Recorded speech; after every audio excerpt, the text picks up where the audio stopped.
will also have a look at parts of speech in today's lecture. So I'm sure you have done this in your earlier classes up to your 9th standard.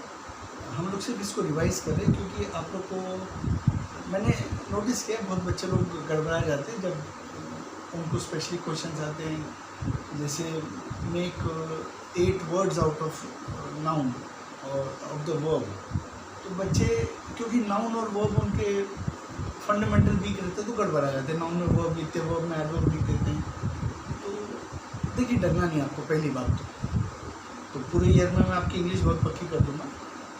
And जैसे math में होता है या science या कहीं भी आपके fundamentals week हो तो आप डरने लगे। तो बी स्ट्रॉन्ग फंडामेंटली एंड घबराने की कोई बात नहीं। तो जैसे भी वर्ब दे दिया रन, तो रन से आपको 8 वर्ड बनाने, तो अभी बच्चे लोग गड़बड़ा जाते हैं। तो वर्ब क्या होता है, वर्ब एक्शन दिखाता है हमेशा, क्रिया।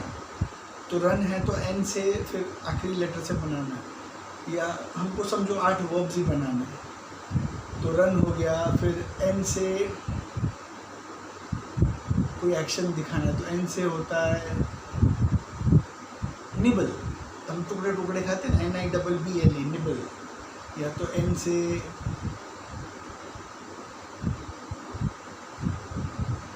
नरेट, वृत्तांत देते नरेट, तो रन। तो निबल ई से ईट खाना, फिर टी से टॉक बोलना, फिर के से किक, फिर वापस के आता है तो के से नील, KNEL झुकना घुटनों पे नील। फिर एल से लाफ। तो ऐसे आपको एक्शंस दिखाने को।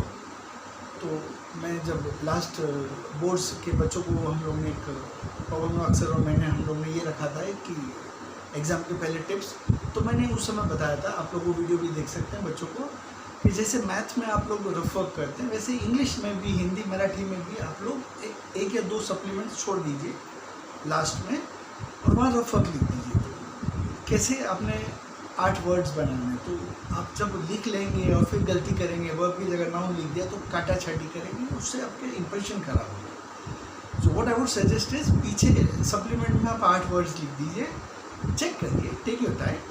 एंड जब पेपर ख़त्म होने से पहले भूलना मत। तो आप लोग को जब कुछ गलती है तो वहीं करेक्ट कर लीजिए और फिर जब सही 8 वर्ड्स मिले तो ठीक नीट हैंडराइटिंग में लिख लीजिए, ऐसे ही नाउन्स। तो इससे क्या होगा कि आपके मार्क्स नहीं कटेंगे, नीटनेस रहेगी और you will be much more confident. तो थोड़ा रफ वर्क इंग्लिश में भी कर लेना चाहिए। So I am sure this tip will help. तो will just revise a couple of basics. Noun, तो नाउन क्या होता है, नाम होता है name of a person, place, animal और थिंग। तो किसी भी व्यक्ति का, स्थान का, प्राणी का या तो वस्तु का नाम, उसको नाउन कहते हैं।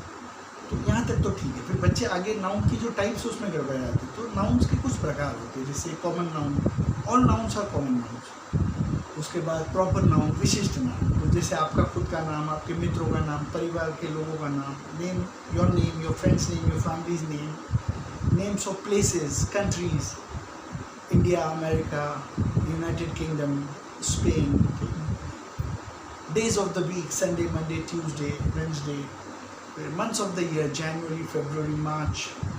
So all these are proper nouns. So there's one rule, proper nouns हमेशा कैपिटल में लिखा जाता है। तो ये चीज़ ध्यान में रखनी है पंक्चुएशन में। एंड उसके बाद आता है कलेक्टिव नाउन्स। तो कलेक्टिव नाउन सामूहिक नाम, किसी भी समूह को एक नाम दिया जाता है, एक सिंगल नाम। जैसे सोसाइटी, हाउसिंग सोसाइटी, तो सोसाइटी में एक बंदा नहीं रहता, बहुत सारे लोग रहते हैं। तो उन सारे लोगों को हम एक बोल के सोसाइटी बोलते हैं। जैसे अ जूरी ऑफ जजेस, उसमें काफ़ी सारे जजेस होते हैं। अ क्रिकेट टीम, तो उसमें 11 प्लेयर्स होते हैं। फुटबॉल टीम, तो team is collective noun. A bunch of keys, चाबी का गुच्छा। A bunch of flowers, a flight of stairs, a herd of cattle, HERD, a swarm of bees। तो ये कलेक्टिव नाउन्स है। सो आई एम श्योर आपने पढ़ा हुआ है, जस्ट रिविजन। फिर होता है एब्स्ट्रैक्ट नाउन, जो नाउन्स को हम लोग फील टच नहीं कर पाते, हम टच नहीं कर पाते समझ, जैसे anger, hatred, love, justice, freedom, तो जैसे कोई आप बोलेंगे कोई एंग्री है तो कितना पाव किलो एंग्री है या 1 किलो एंग्री, ऐसा नहीं होता ना, यू कैन नॉट क्वान्टिफाई। सो जो फीलिंग्स होती हैं, जो जिस चीज़ को हम फील टच नहीं कर पाते, वो एब्स्ट्रैक्ट नाउन्स होते हैं। फिर होते हैं मैस्कुलाइन फेमिनाइन जेंडर नाउन्स के, तो then you have I guess we've covered all the parts of noun, all the types of nouns. Count nouns, non-count nouns, Jin nouns को count कर सकते हैं, जैसे 2 pencils, 3 pens, 4 cars, 5 boys, ये सब count nouns हैं। और non-count nouns will be again abstract nouns, जिनको हम count नहीं कर सकते। And then we have pronoun. So pronoun is a word that is used in place of a noun, जैसे I, you, he, she, it, we, they, मैं, तुम, वो, वह, हम, तुम, मी, तू, तो, ती, ते, आमी, तुम्ही, तो ये these are pronouns। तो नाउन की जगह जो वर्ड्स वापरे जाते हैं उनको सर्वनाम या प्रोनाउंस कहते हैं।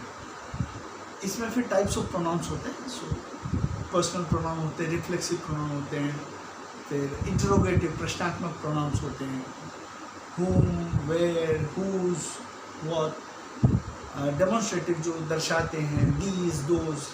I'll give you links to these in case somebody wants to brush up their fundamentals। तो इतना आप लोगों को डिटेल में नहीं जाना है एसएससी में, बस आपको बेसिक्स एक बार कवर हो जाए। फिर वर्ब होता है, वर्ब क्रिया। तो क्रिया जैसे एक्शन दिखाती है। So then there are transitive verbs, जिन वर्ब्स के आगे सब्जेक्ट होता है। इंट्रांजिटिव वर्ब्स जैसे टू टॉक, जिनके आगे सब्जेक्ट नहीं होता। So we will cover that in detail in the future lecture. As of now आप लोग वर्ब यानी एक्शन समझिए बस। Then there are 5 forms of the verb, जैसे फॉर एग्जांपल ईट, तो बेस फॉर्म होता है, फिर पास्ट फॉर्म होता है, फिर पास्ट पार्टिसिपल फॉर्म होता है, फिर SES IES फॉर्म होता है, फिर ING जेरंड फॉर्म जिसको बोलते हैं। जैसे फॉर एग्जांपल टॉक, तो talks talking, eat ate, eaten eats eating, swim swam swum swims swimming. तो ये 5 फॉर्म्स होते हैं। Give you those links, don't worry. आपको लाइक 50 कॉमन वर्ब्स जो आप लोगों को सिलेबस से रिलेटेड है, उनके मैं 5 फॉर्म्स दे दूँगा, don't worry. Then you have adverb. Adverb qualifies a verb. तो एडवर्ब क्या होता है, जो वर्ब के बारे में विशेषताएं बताता है। जैसे for example the teacher corrected the papers strictly. तो अभी टीचर नाउन हो गया, तो corrected verb. How did she correct the paper? Strictly, बहुत कठोर स्ट्रिक्ट करेक्टिंग। तो LY generally verb adverbs and in LY mostly, say 8 out of 10, but there are some cases where adverbs don't end in LY. Again, I'll share those links with you all। आपको इतना घबराने की ज़रूरत नहीं। जब हम clauses and types of clauses करेंगे तो उसमें adverb clause, noun clause, adjective clause, तब मैं और डिटेल शेयर करूँगा। एज ऑफ नाउ एडवर्ब्स आपको इतना ही समझना है कि they qualify a verb. Then you have adjective, it qualifies a noun. किसी भी नाम के बारे में विशेषता बताता है adjective. A tall student, a thin boy, a strong athlete, a fierce lion, the blue car, green t-shirt, examples. Then we have conjunctions. Conjunctions are nothing but joining words, for, and, nor, but, or, yet, so, when, unless, while, because, therefore, ये सब conjunctions है। इसमें coordinating subordinating type of conjunctions होते हैं। When we do the clauses we will come back to this topics. And then you have interjections. तो interjections are words which show strong emotions. जैसे हम कोई बुरी खबर सुनते तो ओह, या कोई इंडिया मैच जीत गया तो हम पूरे वाओ, अलास, ऐसे सब वर्ड्स यूज़ करते हैं। तो उसमें एक्सक्लेमेशन मार्क होता है हमेशा लगा हुआ, तो दैट इज उस चिन्ह से हम पहचान सकते हैं interjection. And we have preposition. So preposition is nothing but preposition, और नाउन के पहले आते हैं ये शब्द। जैसे the girl is standing near the window, the cat is on the sofa, the book is on the table, I live across the street, on, below, under, across, beyond, above, below, ये सब स्थान बताते, तो ये preposition. So I am sure कि हमारा basics brush up हो गया इस लेक्चर में, and in the coming lecture we will do articles a and the, and we'll also do the next chapter, which is a thief story by Ruskin Bond. So usme we will do that lecture, and until then, all the best, enjoy your studies, and please stay indoors and stay safe. हमको ये युद्ध जीतना है corona के against, and please use all the precautions. Wish you all the best. Thank you.